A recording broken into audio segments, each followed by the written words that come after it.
MTV news Kannada ವಾಹಿನಿಗೆ ಸ್ವಾಗತ. ಸಹಕಾರಿ ಸಂಘಗಳು ಆಧುನಿಕ ತಂತ್ರಜ್ಞಾನಕ್ಕೆ ಡಿಜಿಟಲ್ಕರಣಕ್ಕೆ ಹೊಂದಿಕೊಳ್ಳಬೇಕು ಅಂತ ಬೆಂಗಳೂರು ಕೆಎಂಎಫ್ ನಿರ್ದೇಶಕ ಹಂಪಯ್ಯ ಸ್ವಾಮಿ ಹಿರೇಮಠ ಹೇಳಿದ್ದಾರೆ.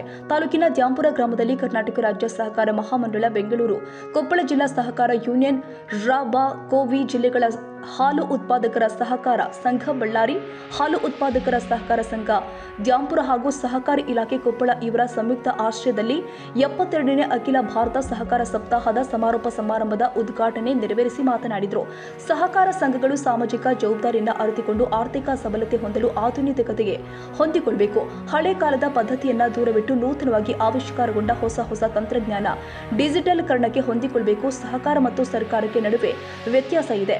ಸರ್ಕಾರ ಯಾವುದೇ ಒಂದು ಯೋಜನೆಗೆ ಅಥವಾ ಕೆಲಸಕ್ಕೆ ಅನುದಾನ ಬಿಡುಗಡೆ ಮಾಡಿದರೆ 90% ಪರಿಪೂರ್ಣವಾಗಿ ಸಹಕಾರ ಕೆಲಸ ಮಾಡುತ್ತೆ. ಇಂದಿನ ಸ್ಪರ್ಧಾತ್ಮಕ ಯುಗದಲ್ಲಿ ಸಹಕಾರಿಗಳು ನೇರವಾಗಿ ಬ್ಯಾಂಕುಗಳೊಂದಿಗೆ ವ್ಯವಹಾರ ಮಾಡ್ತಾ ಇದ್ದಾರೆ.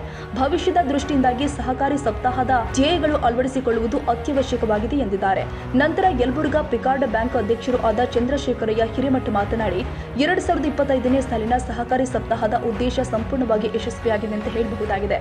ಕಳೆದ 20 ವರ್ಷದ ಸಹಕಾರಿ ಜಾಗೃತಿ ಜನರಲ್ಲಿ ಮೂಡಿದ್ದು ಶಾಸಕ ಬಸವರಾಜ ರಾಯರೆಡ್ಡಿ ಯವರ ಮುಂದಾಲೋಚನೆಯ ಫಲವಾಗಿ ಜಿಲ್ಲೆಯಲ್ಲಿ ಸಹಕಾರಿ ಸಂಘಗಳು ಏಳಿಗೆ ಕಂಡಿದೆ. ಕರ್ನಾಟಕ ರಾಜ್ಯದ ಇತಿಹಾಸದಲ್ಲಿ ಮೊಟ್ಟಮೊದಲ ಬಾರಿಗೆ ಸಹಕಾರಿ ಕ್ಷೇತ್ರಕ್ಕೆ 120 ಕೋಟಿ ರೂಪಾಯಿಗಳನ್ನು ಬಜೆಟ್ನಲ್ಲಿ ಮೀಸಲು ಇರಿಸಿದ ಏಕೈಕ ಶಾಸಕ ಬಸವರಾಜ ರಾಯರೆಡ್ಡಿ ಅಂತ ಹೇಳಿದ್ರು. ತ್ವರಿತವಾದಂತಹ ಒಂದು ತಂತ್ರಜ್ಞಾನವನ್ನು ಬದಲಾಗುತ್ತಿರತಕ್ಕಂಥ ಒಂದು ಮಾರುಕಟ್ಟೆ ನೀತಿಗಳನ್ನ ಮತ್ತು ಹೊಸ ಗ್ರಾಹಕಗಳ ಅಗತ್ಯತೆಗಳನ್ನ ಏನಂದ್ರೆ ಎಲ್ಲವೂ ಈ ನಿಟ್ಟಿನಲ್ಲಿ ಯೋಚನೆ ಮಾಡ್ತಕ್ಕಂಥದ್ದು ನಾವು ಬಹಳ ಅವಶ್ಯಕತೆ ಐತಿ.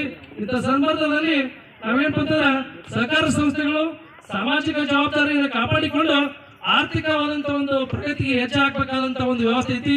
ಆ ನಿಟ್ಟಿನೊಳಗ ಸಹಕಾರ ಮಾದರಿಯ ಶಕ್ತಿ ನಮ್ಮಲ್ಲಿ ಏನಂತಂದ್ರೆ ನಾವೆಲ್ಲರೂ ಕೂಡ ಒಟ್ಟಾಗಿ ಹುಡ್ಕೊಂಡು ಇವತ್ತು ಆಲ್ರೆಡಿ ಇರ್ತಕ್ಕಂಥ ಒಬ್ಬ ಸೆಕ್ರೆಟರಿಯರು ಕೂಡ ಏನಂತಂದ್ರೆ ಏನ್ ಮಾಡ್ಬೇಕಂದ್ರೆ ಪ್ರತಿಯೊಂದು ಸಂಘಗಳಲ್ಲಿ ಡಿಜಿಟಲ್ ವ್ಯವಸ್ಥೆಯನ್ನು ನೀವು ಮಾಡ್ಕೊಳ್ಬೇಕು. ಯಾಕಂತಂದ್ರೆ ಕೆಲವೊಂದು ಮೊನ್ನೆ ಒಂದು ಇದರಲ್ಲಿ ಕಾರ್ಯಕ್ರಮ ನಡೀತು.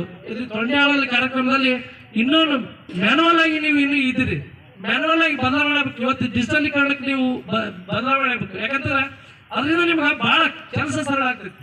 ಡಿಜಿಟಲೀಕರಣದಿಂದ ಬಹಳ ಕೆಲಸ ಸರಳ ಆಗ್ತೈತಿ. ಇವತ್ತು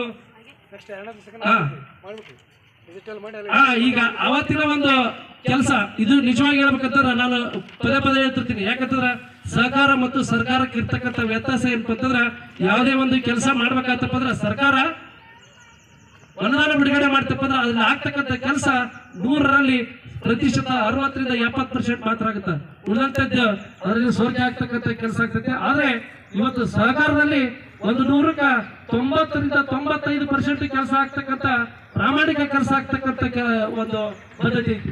ಆ ನಿಟ್ಟಿನೊಳಗ ನೀವೆಲ್ಲರೂ ಬದಲಾವಣೆ ಆಗ್ಬೇಕು. ಇವತ್ತು ಸಹಕಾರ ಅಂತಂದ್ರೆ ಹೆಂಗಿರ್ತಾ ಅನ್ನೋದಕ್ಕೆ ನಾನೇ ಉದಾಹರಣೆ. ಇವತ್ತು ಸಾಮಾನ್ಯ ಒಬ್ಬ ಗ್ರಾಮದ ಒಬ್ಬ ಬಡ ಕುಟುಂಬದ ವ್ಯಕ್ತಿ ಇವತ್ತು ಮುಖ್ಯವಾಹಿನಿ ಬಂತಿರೋ ಒಂದು ಕೆಎಂಎಫ್ ಅಂತ ಒಂದು ಸಂಸ್ಥೆಯಲ್ಲಿ ಕೆಲಸ ಮಾಡ್ತೀನಿ ಅಂತಂದ್ರೆ ಇದಕ್ಕೆಲ್ಲ ಸಹಕಾರನ ಕಾರಣ. ಯಾಕಂತಂದ್ರೆ ಈ ಸಂದರ್ಭದಲ್ಲಿ ಅಧ್ಯಕ್ಷತೆಯನ್ನ ದ್ಯಾಂಪುರ ಹಾಲು ಉತ್ಪಾದಕರ ಸಹಕಾರಿ ಸಂಘದ ಅಧ್ಯಕ್ಷ ಫಕೀರಯ್ಯ ಬೆಣ್ಕಲ್, ಮುಖ್ಯ ಅತಿಥಿಗಳಾಗಿ ಕೋವಿ ಜಿಲ್ಲೆಗಳ ಹಾಲು ಉತ್ಪಾದಕರ ಸಹಕಾರಿ ಸಂಘಗಳ ಒಕ್ಕೂಟದ ನಿರ್ದೇಶಕರು ಆಗಿರುವಂತಹ ಕಮಲಮ್ಮ ಲಕ್ಮಾಪುರ್, ಭೀಮರೆಡ್ಡಿ ಶಾಡ್ಲಗೇರಿ, ಅನ್ನಮ್ಮ ಮಹಾದೇವಪ್ಪ ಬೀಡನಾಳ ಸೇರಿ ಮತ್ತಿತರರು ಹಾಜರಿದ್ದರು.